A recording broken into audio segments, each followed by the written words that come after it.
Hey, salut à toi et bienvenue sur cette nouvelle vidéo. Aujourd'hui, j'aimerais te raconter l'histoire de Jean-Pierre. Jean-Pierre est un ingénieur en CDI dans un grand groupe. Il est propriétaire de son pavillon. Lui et sa femme, qui est fonctionnaire, ont deux belles voitures achetées à crédit. Ils ont des salaires plus que confortables, alors ça n'impacte pas leur taux d'endettement. Et en plus de ça, tout le monde est content, surtout leur banquier. Il a la chance d'être papa de 2 enfants. Comme tu peux le voir, tout est parfait. Enfin, il manque juste le labrador.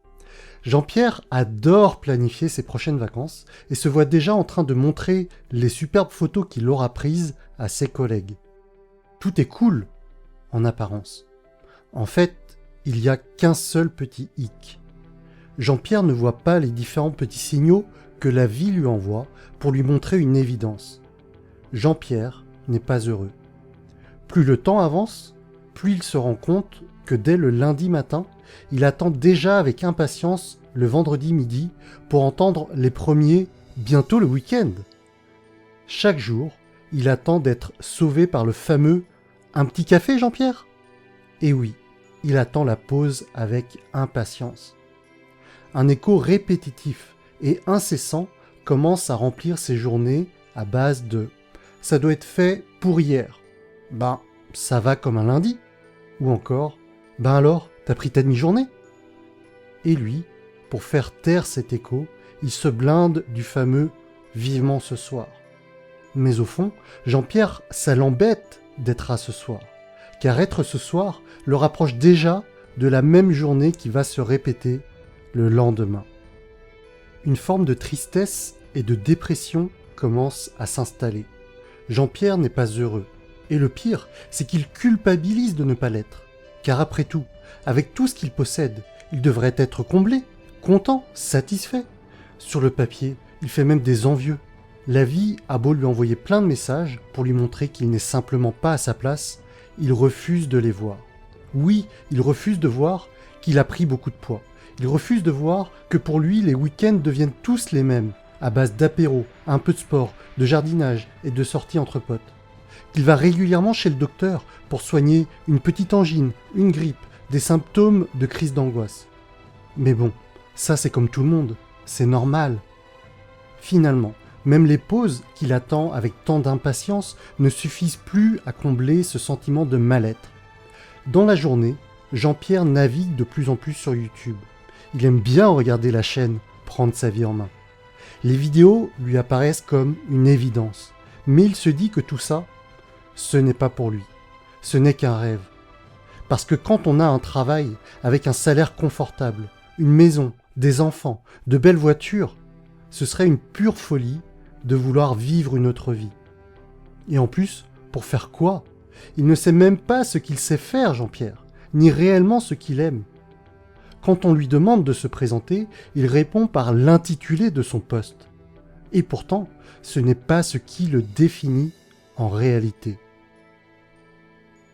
Mais alors, pourquoi il ressent ce sentiment profond de vide? Cette envie de se sentir utile, d'être libre, ambitieux, d'impacter le monde. Beaucoup de questionnements qui poussent notre cher Jean-Pierre à essayer de nouvelles choses, comme la visualisation.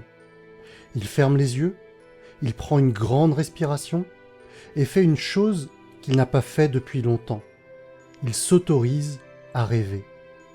Le doux son des téléphones de l'open space s'éteint pour laisser place à un espace de calme et de sérénité. Il s'imagine un instant en train de se lever le matin avec le sourire jusqu'aux oreilles, sans toucher la fonction snooze de son réveil, parce qu'il sait pourquoi il se lève. Il a une vision claire de ce qu'il veut faire de sa vie et voit même comment y aller chaque jour. Il entend les rires de ses enfants, qui sont heureux de le voir pour la première fois comme accompagnant d'une sortie scolaire.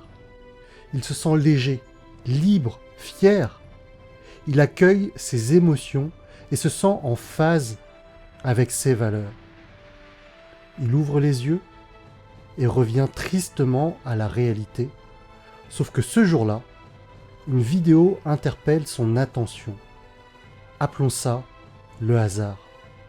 Mais c'est à ce moment-là que la vie de Jean-Pierre a changé.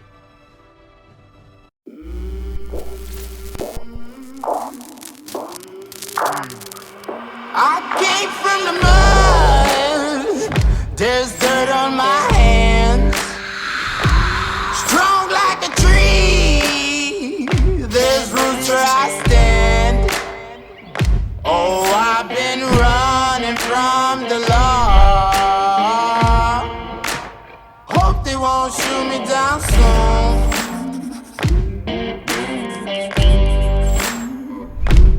They sing on a sleepless night.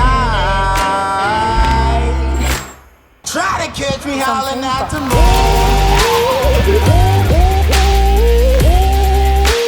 Try to catch me howling at the moon. Try to catch me howling. Dépassement de soi, c'est ça. Voilà. Tu veux un truc pour péter toutes tes croyances, tous tes machins, tu viens là.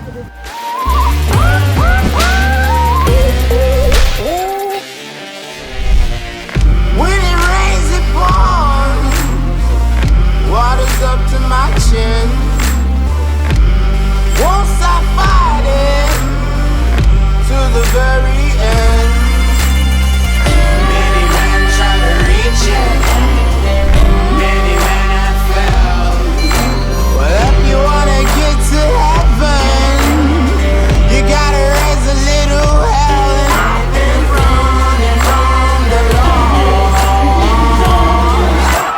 Hope they won't shoot me down soon.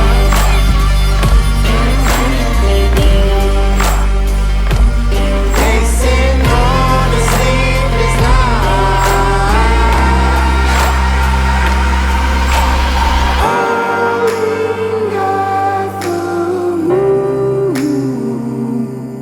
Will you find me?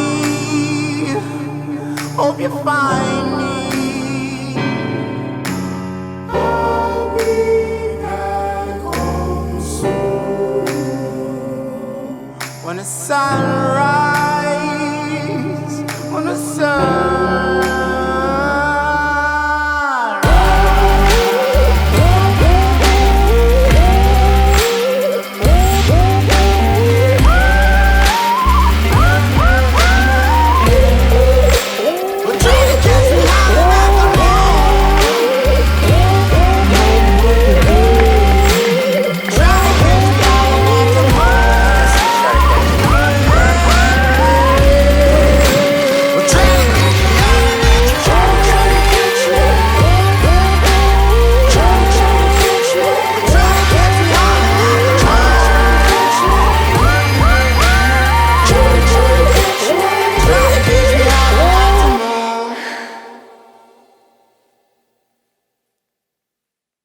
Tu l'auras compris, nous sommes nombreux à être Jean-Pierre. Comme le dit le conférencier motivationnel Jean Nadeau, tu vas mourir. Donc y a-t-il un meilleur moment que maintenant pour prendre littéralement ta vie en main? Si tu souhaites rejoindre un groupe de personnes ayant réellement pris leur vie en main et qui ne te laisseront pas d'autre choix que de le faire à ton tour, alors je t'invite à cliquer en haut à droite ou dans le lien dans la description pour en savoir plus sur cet événement de dingue. Fais-le maintenant, car la vie dont tu rêves, ce projet qui te tient tant à cœur et que tu aimerais concrétiser, est peut-être à un simple clic. Merci d'avoir regardé cette vidéo et comme dirait Julien Ridouard, je te souhaite une belle vie. À bientôt!